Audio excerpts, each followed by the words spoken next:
क्रांती news, आवाज सर्वसामान्यांचा। यवतमाळ जिल्ह्यातील 16 तालुक्यातील जिल्हा परिषद मराठी शाळांमध्ये राणी लक्ष्मीबाई आत्मरक्षा प्रशिक्षण कार्यक्रम सुरू। यवतमाळ शालेय शिक्षण विभाग व महाराष्ट्र प्राथमिक शिक्षण परिषद मुंबई यांच्या वतीने यवतमाळ जिल्ह्यातील 16 तालुक्यातील जिल्हा परिषद मराठी शाळांमध्ये राणी लक्ष्मीबाई आत्मरक्षा प्रशिक्षण कार्यक्रम राबविण्यात येत आहे।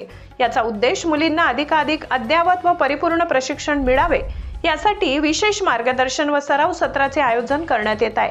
तसेच या प्रशिक्षणाचा एक महत्त्वाचा भाग म्हणून मुलींना योगाचे प्रशिक्षण दिले जात आहे। योगामुळे मुलींना उत्साह, शारीरिक तंदुरुस्ती तसेच मनोबल वाढल्याचे दिसून येत आहे। या उपक्रमाची संकल्पना शालेय शिक्षण मंत्री दादा भुसे यांच्या मार्गदर्शनातून साकार होत असून राष्ट्र प्रथम या ध्येयातून मुलींना सक्षम करण्यावर भर देण्यात येत आहे। आत्मरक्षणासोबतच आत्मविश्वास वाढण्यासाठी हा उपक्रम महत्त्वाचा ठरणार असल्याचा विश्वास शिक्षण विभागाकडून व्यक्त करण्यात आला। महाराष्ट्र क्रांती न्यूज साठी यवतमाळ तालुका प्रतिनिधी प्रमोद मेटांगे। अशाच नवनवीन बातम्या पाहण्यासाठी आमच्या महाराष्ट्र क्रांती न्यूज या YouTube चॅनलला लाईक करा, सबस्क्राईब करा आणि बेल आयकॉनला प्रेस करा।